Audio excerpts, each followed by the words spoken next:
Hello বন্ধুরা, আমার নতুন ভিডিও আবার প্রত্যেককে স্বাগত। আজকে আপনাদের যে ভিডিওটা বানাবো সেটা হচ্ছে আপার প্রাইমারি এ যাবৎকালে ফার্স্ট কাউন্সেলিং এবং সেকেন্ড কাউন্সেলিং শেষ হয়েছে। তো সেই ফার্স্ট কাউন্সেলিং সেকেন্ড কাউন্সেলিংয়ের পুরো ইতিহাস এবং কতজন টোটাল ভ্যাকেন্সি ছিল, কত প্যানেলভুক্ত হয়েছিল, ফার্স্ট কাউন্সেলিংয়ে টোটাল কত কাউন্সেলিংয়ে ডেকেছিল, কতজন নিয়েছে, সেকেন্ড কাউন্সেলিংয়ে কতজন ডেকেছিল, কতজন নিয়েছে, এবং এর পরবর্তী যে কাউন্সেলিং নোটিশ কবে আসতে পারে, 3 নম্বর হচ্ছে ওয়েটিং সকলের কি হতে পারে, আর তারপর হচ্ছে যাদের ট্রেন ইন্টারভিউ ডাক পায়নি তাদের কি হতে পারে, সেকেন্ড কাউন্সেলিংয়ের পরে যে চিত্রটা আসছে সেটা সম্বন্ধে বলবো। সর্বপ্রথম বলবো যেটা দ্বিতীয় কাউন্সেলিংয়ে কতজন অনুপস্থিত হলো, এবং টোটাল ইতিহাসটাই এই ভিডিওর মাধ্যমে দেবো। তো যাদের মধ্যে আগ্রহ আছে দ্বিতীয় কাউন্সেলিং বা পরবর্তী কাউন্সেলিং বা আপার প্রাইমারি সম্বন্ধে ইন্টারেস্ট আছে, তারা পুরো ভিডিওটা দেখতে পারেন, তাহলে একটা সম্যক ধারণা আপনাদের তৈরি হয়ে যাবে। ভিডিও শুরু করার আগে প্রতিদিনের মতন আজকেও আবার একটা রিকোয়েস্ট, যারা নতুন আছেন অবশ্যই চ্যানেলটা সাবস্ক্রাইব করে রাখবেন, বেল আইকনটা অন করে রাখবেন, আর এই ধরনের ভিডিও পেতে আমার চ্যানেলের সাথে থাকুন, এবং যদি ভালো লেগে থাকে অবশ্যই লাইক, কমেন্ট এবং বন্ধুদের মধ্যে শেয়ার করবেন। চলুন ভিডিওটা শুরু করা যাক। প্রথমেই যেটা বলবো সেটা হচ্ছে দ্বিতীয় কাউন্সেলিং অলরেডি গতকালকে শেষ হয়েছে, এবং দ্বিতীয় কাউন্সেলিংয়ে যেটা আমি আগে একবার জানিয়েছিলাম আবার একবার শর্টে বলে দিচ্ছি, টোটাল ডাকা হয়েছিল 2595 জনকে, এবং চাকরি নিয়েছেন টোটাল যে 4 দিনে 1971 জন, 2000-ও যায়নি, তার মানে 624 জন প্রায় অনুপস্থিত আছে। অর্থাৎ প্রায় যদি টোটাল ডাকা অনুসারে ধরা হয় তাহলে 24.04%। আগের কাউন্সেলিংয়েও আপনাদের এরকমই একটা 24 সামথিং অনুপস্থিত ছিল, তার মানে একটা 1/4, আমি যেটা আগের ভিডিওতেও বলেছিলাম, যদি সেই রেশিও থাকে, যেমন প্রথম একদিন দুদিনে যেটা অনুপস্থিত ছিল সেটা 28%-এর কাছাকাছি ছিল, সেটা কমে 24, তো এটাও কম নয়। তো এই অনুসারে তাহলে আগের যেটা অনুপস্থিত, এই নিয়ে অনেকটাই অনুপস্থিত হয়ে যাচ্ছে, এবং প্যানেলভুক্ত যে আছে তাদের প্রত্যেকের হবার দিকে ক্রমশ গুটি গুটি পায়ে আগাচ্ছে, এটাই আমি বলতে পারি। বাকি এবার যেটা বলবো সেটা টোটাল এই ফার্স্ট সেকেন্ড কাউন্সেলিং এবং এই প্যানেল বেরোনো থেকে নিয়ে পুরো ইতিহাসটা আমি আপনাদের আজকে বলে দেবো, শর্টে বলবো। তো এটা হয়তো আপনাদের কোনো কাজে লাগতে পারে ভবিষ্যতে বা প্রয়োজনে, তো সেই জন্য আমি এটা একটুখানি শর্টে আপনাদের বলে দিচ্ছি। মোট যে ভ্যাকেন্সি আছে সেই ভ্যাকেন্সিটা হচ্ছে 14,339, এর মধ্যে 10% প্যারা টিচারদের বেরোবে মাইনাস করে, যেটা প্যানেলভুক্ত করা হয়েছে আপাতত প্যারা টিচার ছাড়া 13,966 জনের প্যানেলভুক্ত করা হয়েছিল। এর মধ্যে প্রথম কাউন্সেলিংয়ে ডাক পায় 8,749 জন, দ্বিতীয় কাউন্সেলিংয়ে ডাক পায় 2,595 জন, অর্থাৎ টোটাল ডাক পায় হচ্ছে 11,344 জন। এর মধ্যে তাহলে বাকি আছে, টোটাল প্যানেলভুক্ত ছিল 13,966, তাহলে তার থেকে যদি 11,344 বাদ যায় তাহলে আমার হাতে পড়ে আছে আপাতত ডাক পায়নি এরকম ওয়েটিং, তারা হচ্ছে 2,622 জন। এবার চাকরি পেয়েছে প্রথম কাউন্সেলিং থেকে পেয়েছে 6,680 জন, দ্বিতীয় কাউন্সেলিং থেকে পেয়েছে 1,971 জন, অতএব টোটাল চাকরি নিয়েছে 8,651 জন। তাহলে এখনও সিট পড়ে আছে, মানে চাকরি পড়ে আছে, যেটা প্যানেলভুক্ত ভ্যাকেন্সি যেটা হয়েছে বা যেটা হওয়ার কথা প্যানেলভুক্ত যারা আছে, তো সেখান থেকে যদি ধরা হয়, অ্যাকচুয়াল ভ্যাকেন্সি তো টোটাল 14,339 আছে, সেটা বাদ দিয়েও প্যানেলভুক্ত যেটা হয়েছে 13,966, সেখান থেকেও যদি 8,651 বাদ দেওয়া যায় তাহলে 5,315টা সিট এখনও পড়ে থাকার কথা বা আছে। এবার এখান থেকে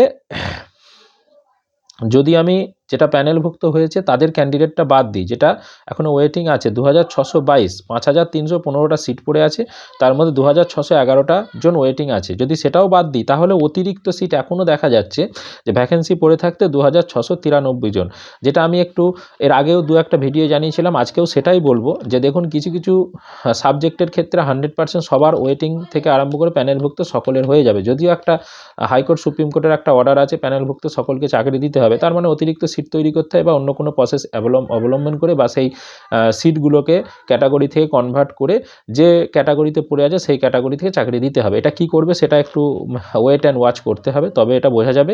তবে আমি আশা করছি, আশাবাদী আমিও, যে সকলের চাকরি এসএসসি বোর্ড দিক বা দেওয়া উচিত। যদিও কি করবে বা নিয়মে কি আছে সেটা এসএসসি বোর্ড পরবর্তী 1 মাসের মধ্যেই জানা যাবে। তো আশা রাখছি যে ওয়েটিং যারা আছে প্রত্যেকের হবে। আর একটা আমি আশা রাখছি, সেটা পরে শেষে আমি বলছি, শেষের পয়েন্টটা ব্যাখ্যা করছি যে কি হতে পারে। তো যেটা হচ্ছে এর পরের যে পয়েন্টটা আলোচনা করবো আপনাদের সঙ্গে, সেটা হচ্ছে পরের কাউন্সেলিংয়ের নোটিশ কবে আসতে পারে। দেখুন অলরেডি এসএসসি বোর্ড কালকেই বলে দিয়েছে যে দেখুন এই টোটাল যে ভ্যাকেন্সিগুলো নিল না বা যে ভ্যাকেন্সিগুলো পড়ে রইল, সেই ভ্যাকেন্সি যদি আমি পড়ে থাকার বিষয়টাও বলি, যে আগের যে কাউন্সিলিংয়ে ডাকা হয়েছিল সেখানেও প্রায় 24%, এখানেও প্রায় 24% পড়ে আছে। তো সেটাই ধরলে প্রায় 50%, মানে যা ডাকা হয়েছে তার থেকে 50%। তো সেই হিসেবে 24% যেটা টোটাল 1/4 বাকি ছিল, মানে অ্যাবসেন্ট ছিল, সেটা কিন্তু অনেকটাই, এবং সেটা নিয়ে অনেক কিছু ঘটতে পারে, এবং সেটা কি ঘটবে সেটা পরবর্তী আমি বলছি। পরের কাউন্সিলিংয়ের নোটিশ যেটা বলছিলাম যে সেটা কিন্তু এসএসসি বোর্ড বলেছে ডিসেম্বরের মধ্যে আসবে না, তবে আমার অনুমান এটা জানুয়ারির ফার্স্ট উইকের মধ্যেই আসবে। আবার কপাল খুব ভালো থাকলে যে আগামী সপ্তাহ সোম মঙ্গলবারেও চলে আসতে পারে, মানে যেটা 30-31 তারিখ। তো এখন দেখার বিষয়, যদিও আমি বলবো ওয়েটিং যারা আছে তারা যদি হাত পা গুটিয়ে বসে থাকেন, যদি ভাবেন আপনার বাড়িতে লেটারটা চলে আসবে, তাহলে কিন্তু ভুল করছেন।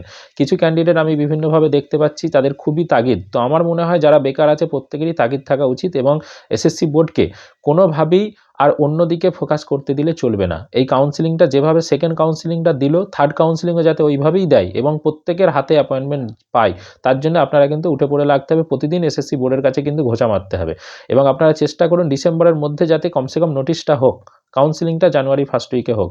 কোনোভাবে যদি এখানে যদি দুটো বিষয় আছে, একটা হচ্ছে 10%-দের যেটা প্যারা টিচার আছে তাদের যদি প্রসেসিং শুরু করে দেয়, তাহলে আপনাদের একটা ডিলে হবার প্রবণতা আছে। 2 নম্বর কথা, যদি কোনোভাবে এটা থেকে মাথা ঘুরে যায়, তাহলে আবার এটা কবে হবে কি হবে, মাথা খারাপ হয়ে যাবে। আর সবথেকে বড় যেটা বিষয়, এখন অনেকেই জব পেয়ে গেছে, জানুয়ারি মাস থেকে সবাই নিজের স্কুলে যাবে। তো ওয়েটিং যারা আছে তাদের সংখ্যাটা অনেক কমে যাবে। তো আপনাদের আন্দোলন বা বিভিন্ন প্রেশারাইজ, এটা কিন্তু অনেকটা চাপের মধ্যে পড়ে যাবেন। তো আমি বলবো এখন এই ডিসেম্বর মাসের মধ্যেই আপনারা কাউন্সিলিংয়ের নোটিশ করান, এবং থার্ড কাউন্সিলিংয়ে সকলকে ডাকার চেষ্টা করান, তাতে সেটা সিট কনভার্ট করে হোক বা অন্য কোনো প্রসেস হোক, এনি হাউ এটা করার চেষ্টা করুন। তাহলে আপনাদের নোটিফিকেশানটা চলে এলে আপনাদের 100% প্রত্যেকে জব পাওয়ার একটা সুযোগ থাকবে। তবে আমার অনুমান ব্যক্তিগত যে হয় সামনে সোম মঙ্গলবারে আসবে, বা সামনের সপ্তাহের মধ্যে শিওর আসবে, এটুকু শিওর থাকুন। তো ফার্স্ট মানে থার্ড কাউন্সিলিংয়ের নোটিফিকেশান, কাউন্সিলিংটা হয়তো সেকেন্ড উইক হতে পারে। 2 নম্বর যেটা আছে ওয়েটিং, সকলের কি, হ্যাঁ অবশ্যই আমি এটা বললাম যে অ্যাকচুয়াল নিয়মটা আমি আগেই বলে দিলাম যে হয়তো সকলের নাও হতে পারে, কিন্তু যদি সিট কনভার্ট করে বা নতুন সিট ক্রিয়েট করে চাই, ভ্যাকেন্সির অভাব নেই। এসএসসি বোর্ড চাইলে সকলের হতে পারে, এবং এখন যে পরিস্থিতি দেখছি তাতে আমার মনে হয় যে সকলের আশা করি হয়ে যাবে। যদি না হয় আপনারা কিন্তু এটা এসএসসিকে প্রচণ্ড চাপে রাখুন, তাহলে এসএসসি করতে বাধ্য। ওদের মনে মানসিকতা হয়তো আছে নেবে না, কিন্তু আপনারা যদি চাপে রাখেন তারা নিতে বাধ্য। অতএব আমি আশা করব ওয়েটিংরা আপনারা সকলে পাবেন, এটুকু নিশ্চিন্তে থাকুন। আচ্ছা, তারপরে যেটা আছে 3 নম্বর পয়েন্ট, 4 নম্বর যেটা পয়েন্ট বলেছিলাম, যাদের ট্রেন্ড ছিল কিন্তু ইন্টারভিউয়ে ডাক পায়নি কারণ তাদের মার্কস কম ছিল, কারো 1, কারো 0.5, কারো 2, এরকম ক্যান্ডিডেট যারা আছেন, যদি আমার ভিডিও কেউ দেখে থাকেন আপনারা একটু কমেন্ট করুন, আমি তাহলে সংখ্যাটা একটু দেখতে পাবো, বা আপনারা কত আমার এর মধ্যে আছেন, তাহলে আমি সেই রিলেটেড বিভিন্ন তথ্য কালেক্ট করব, কালেক্ট করে আমি কিন্তু ভিডিও বানাবার চেষ্টা করব। কারণ এটা মনে রাখবেন যে সোশ্যাল মিডিয়ার একটা বিশাল জোর আছে। তো সেইটা আপনাদের ওপর ডিপেন্ড করছে। আপনারা যদি কমেন্ট করেন, আপনারা যদি এরকম ক্যান্ডিডেট থাকেন অনেকে, একজোট হতে শুরু করুন, এবং আমার মনে হয় এখন থেকে আপনাদের প্রেসার ক্রিয়েট করার দরকার। কারণ আমি একটা হিসেব করে যেটা বললাম যে এখনও অলরেডি যতজন প্যানেলভুক্ত আছে এবং যতজন আপনার সিট যেটা আছে তার মধ্যে থেকে দেখা যাচ্ছে প্রায় 2500 ওপরে, এবং নেক্সট কাউন্সিলিংও আশা করি এটা সংখ্যাটা আরও বাড়বে, এবং বেড়ে আমার মনে হয় 3000-এর বেশি ভ্যাকেন্সি কিন্তু পড়ে থাকবে। এই 3000-এর বেশি ভ্যাকেন্সি পড়ে থাকা মানে এখানে কিন্তু 3000 আরও যারা ইন্টারভিউ ডাক পায়নি বা ইন্টারভিউ দিয়ে পেতে পারে, সেটা বিভিন্ন সাবজেক্টের ক্ষেত্রে হতে পারে এবং সব সাবজেক্টের ক্ষেত্রেও হতে পারে যদি সিটগুলো কনভার্ট করা হয়।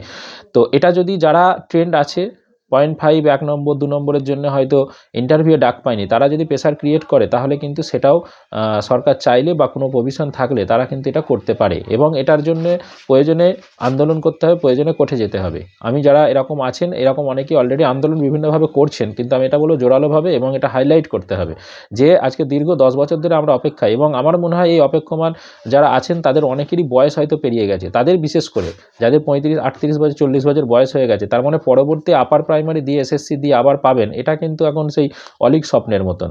তো কারণ 1 বছর 2 বছরের মধ্যে আদৌ পরের নিয়োগ হবে কিনা এর কোনো গ্যারান্টি নেই। আবার অনেকের হয়তো বয়স পেরিয়েও গেছে, তো তারাও কিন্তু এটাতে যদি সুযোগ পান, তাহলে কিন্তু তাদের জীবনটা একটু পরিবর্তন হবে। তো আমি এটুকুই বলবো, যারা ওয়েটিং আছেন, মানে ইন্টারভিউ ডাক পাননি, তারা একটু সচেষ্ট হন, প্রয়োজনে উকিলবাবুদের সঙ্গে কথা বলে পরামর্শ করুন। এক্ষুনি কেস করার প্রয়োজন নেই, এসএসসি বোর্ডকে প্রথমে রাজি করাবার চেষ্টা করুন, আন্দোলন করুন, বিভিন্ন ডেপুটেশন দেন, শিক্ষামন্ত্রীকে, মুখ্যমন্ত্রীকে, আবেদন করুন যে ভ্যাকেন্সিটা পড়ে থাকছে, ফাঁকা সিটটা পড়ে থাকছে, তাতে যাতে যারা যোগ্য প্রার্থী, আনট্রেন আমি বলছি না, কিন্তু ট্রেন প্রার্থী তো এরকম অনেক আছে, তাদের থেকে যাতে নেওয়া হয় সেটার জন্য অনুরোধ করো।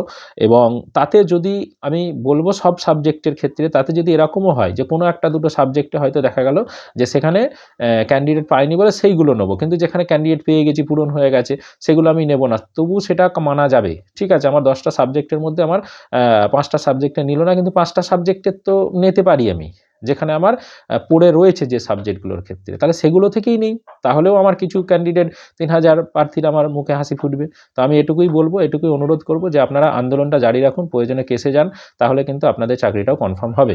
এবং এই 3 থেকে 4000 আরও যে ভ্যাকেন্সি পড়ে থাকবে, এবং প্যারা টিচারের ওখান থেকেও কিছু ভ্যাকেন্সি বেরোবে, তো সেক্ষেত্রে দেখা যাবে যে প্রায় 3 থেকে 4000 ভ্যাকেন্সি নতুন কিন্তু অলরেডি পড়ে থাকবে। 14,339 যে টোটাল ভ্যাকেন্সি আছে, তো সেখানে যদি 10 থেকে 11,000ও নিয়োগ হয়, তাহলেও আমার 3 থেকে 4000 ভ্যাকেন্সি পড়ে থাকবে, সেখানে নতুন করে ইন্টারভিউ নিয়ে এবং তাদেরকে নিয়োগ করা হবে। এবং এটা করা আমি মনে করি বাঞ্ছনীয়, কারণ দীর্ঘদিন ধরে এই ক্যান্ডিডেটরা তারা যোগ্য হওয়ার সত্ত্বেও কোনো কারণবশত তার একাডেমিক স্কোর কম থাকার কারণে বা তার টেটে নাম্বার একটু কম থাকার কারণে হয়তো প্যানেলভুক্ত হয়নি।